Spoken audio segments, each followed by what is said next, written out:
Now, in this first part of the exam, I'm going to ask you some questions about yourself. First, I'd like to ask you some questions about your family. Do you have a large or small family? I have a small family and I just have a sister with no brothers.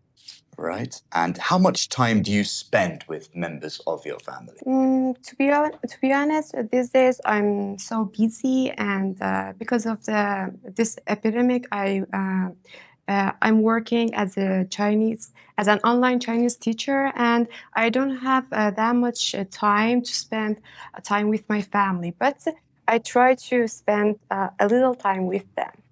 Okay. And what sorts of things do you like to do together? I like to watch movie together, and because I really like cooking food, most of the time I want them to eat what I cook for them. Okay. Now let's move on to talk about food. What kind of food do you like? In my idea, all foods are delicious, and there is no exception for me. But I'm not a fan of fast food. Okay, good. Now, what are some of the typical foods in your country? For example, we have Orma Sabzi, Amen, and Fesenjun. I think they are the most common food in our country. That people all like it. Okay. And in your country, do men or women have the main responsibility for cooking? I think in the past time, women were used to cook all the time, but right now, I think the idea of society has changed, and right now, most of the men cook too, because their women work out of home. Okay. And let's talk about where you live now. Tell me about the house or apartment you live in.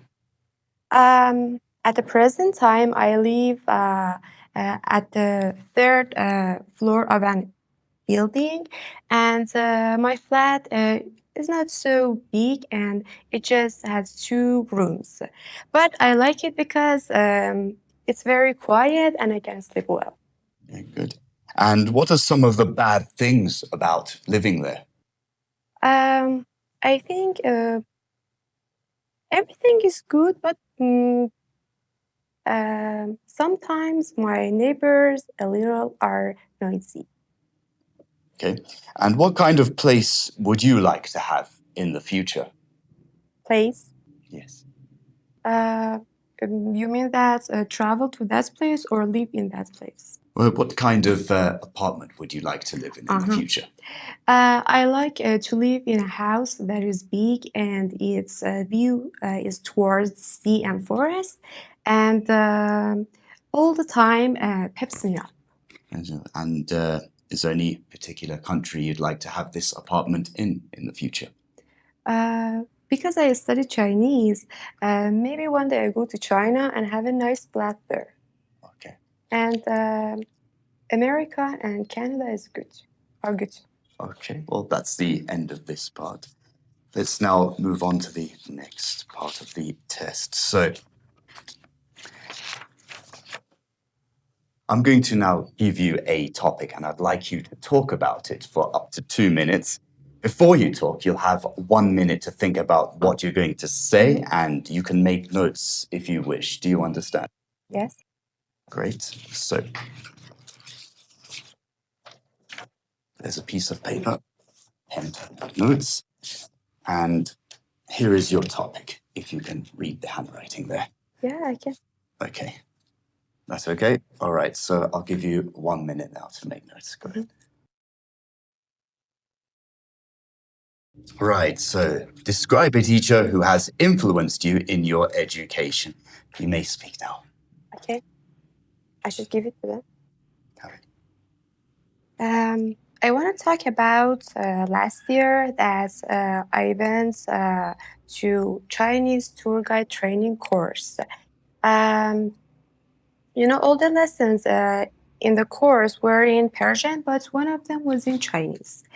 Uh, To be honest, all the lessons were nice and practical, but one of them was really interesting and amazing to me.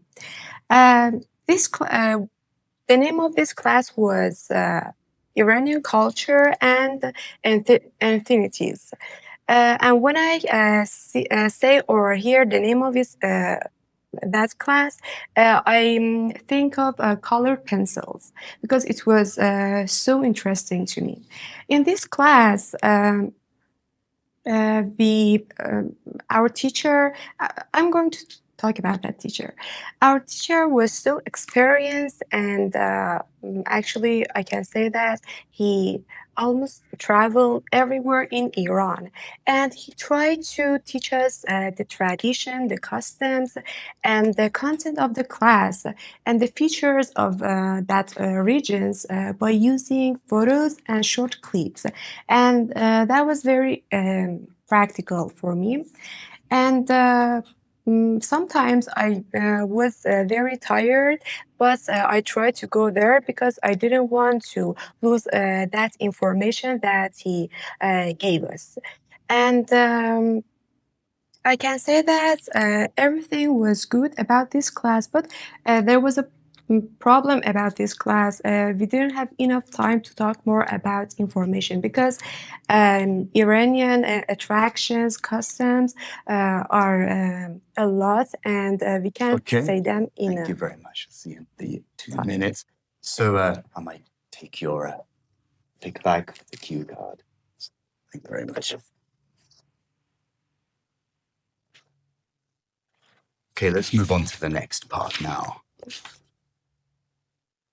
So we've been talking about a teacher who has influenced you, and now I'd like to ask you some questions related to this. First, we'll look at developments in education. Okay. Has education in your country changed in the last 10 years? To be honest, I would say no. I think our educational system is a little weak about the courses that gave us, and I think our education system needs more practical and useful concepts. And otherwise, our students will get tired of what they study, and maybe they feel disappointed and discouraged. Right. And what changes do you think will happen in the future?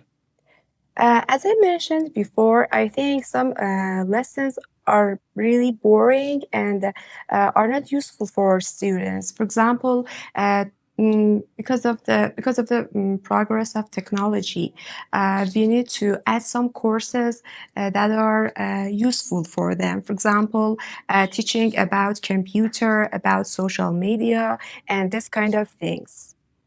Right. And what changes do you think will happen in the future? As I see, I think nothing will happen, or maybe something happen because I don't, future is unpredictable. And what changes would you recommend to improve the education system? Um, I think about nowadays, children are more interested in dynamic classes and homeworks, not in written homeworks. And I think this kind of classes will be more interesting for them. Okay. Let's now talk about the national education system. How do the ambitions of current school leavers compare with those of the previous generation? Um, about the students or the education system. School leavers, people who leave school. Um, I think people in the past time there didn't have enough information about what they are going to study, and actually their family want them to study subject. But right now, students choose their major as they want, and there is no enforcement for them. Okay. And what role do you think extracurricular activities play in education? Could you please repeat your question? Absolutely. So, what role do you think that the national curriculum activities play in education amongst students? Um, I think because technology develops and students in each country can see the contents of the school in each country, so they can take some idea and want it in their country. So this is good for students, I think. Okay. And what is the role of the school in modern society? Um, I think the lessons and the contents that schools teaches should be updated and according to the pass of time, not just about previous things. And this in this case, we can have an educated and developed country.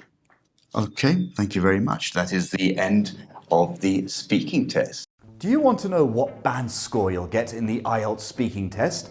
Perhaps you want to improve your performance and prepare yourself for the real test? Then why not book an online mock test with us that will last for 25 minutes? 12 minutes of the test itself and 13 minutes of comprehensive feedback, plus we'll give you useful tips on how to make your performance better. So, we know how to help you. Join us. Right, so we're looking at a overall 6.5 at the moment. So that's not too bad. So basically we're looking at the 4 criteria. We've got the fluency, coherence, lexical resource, grammatical range and accuracy, and pronunciation. So that's what the examiners do. They assess you on these 4. I understand. Yes, and so the whole thing basically, you're looking at a 6.5 at the moment, but you can definitely increase that and get over a 7. In my opinion, I don't think you have too much of a problem. I think it's okay. Yeah, it's okay. You're happy with that? Well, we'll go I through hope one day get more. Yeah, of course, absolutely.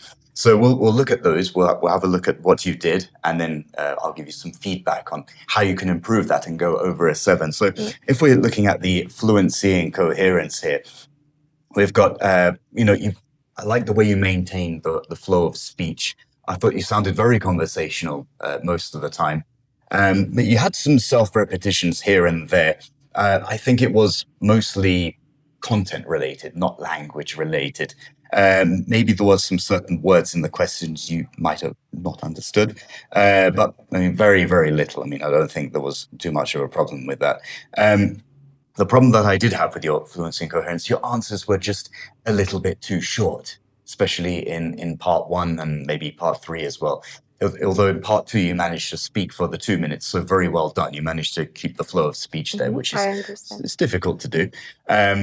So with part 1, I mean, maybe you could have elaborated a little bit more, even though the answers should be short and simple usually in part 1 of the IELTS speaking test. You could have elaborated a little bit more, given just a little bit more detail. This is mostly, I'd say, related to part 3. You could have really, got the conversation going a little bit more, because part 3 is mostly a conversation. It's come and go with the examiner and the candidate. Could have maybe expressed more of your ideas. This is a very good chance for you to really show off what kind of English you know, and you do have a good command of English, so that would have been a good idea. If we're looking at the lexical resource, so that's your vocabulary. I didn't really have too much problem with your vocabulary. I think it was you had a wide range of vocabulary. You were using it in the correct places. I don't think you had any problem or misplacements with your words. I'm happy. That's good. Well done. So you did well with that. I wouldn't concentrate too much on your lexical resource. Maybe you could expand a little bit, but like I said, this is not something really, in my opinion, that you should focus on. Grammatical range and accuracy. Now, you had strong grammar, in my opinion. Your grammar was pretty strong. Maybe, here and there you had a couple of errors. Like you said, at this point, you said about courses gave us. So that was a grammatical error about the courses that they're presenting to us. You could have said it that way. Because of the stress I had, I think. Oh, yes, something I was going to come to as well. Yeah, maybe I think you had a little bit of stress, and I'm going to give you a hint on how to work on that to help you avoid making these kind of errors. Because stress really does, even though you might have a very good command of English, the stress, unfortunately, Yes, it sure, all of it. kicks in, and and that's what these things happen. And then at one point you said past of times, so maybe you could have said before in the past. You just say in the past. You didn't have any real problems with the past, present, and future tenses. These could be mostly stress-related issues here. Pronunciation, most of the time, I think 90% of the time, I think your pronunciation was pretty much clear. There might have been maybe one mispronunciation in the beginning of part one because you were not warmed up, maybe again because of the stress. Most of the issues with you here, I think it's mostly stress related. Now, there are many ways you can work on this to help present more of the powerful English that you do have, the command of English that is strong within you. And you can start by maybe warming up. So warm up your voice and your English. So you're thinking only in English and not your mother tongue. Yes, I know it's really effective before speaking, warm it up. Absolutely. It's very effective, and you get to basically the brain is all warmed up. It's keyed in to only speaking English and thinking English. Another thing is when you're in the exam room, when you're facing the examiner, the best thing to do is speak up, be assertive, speak louder.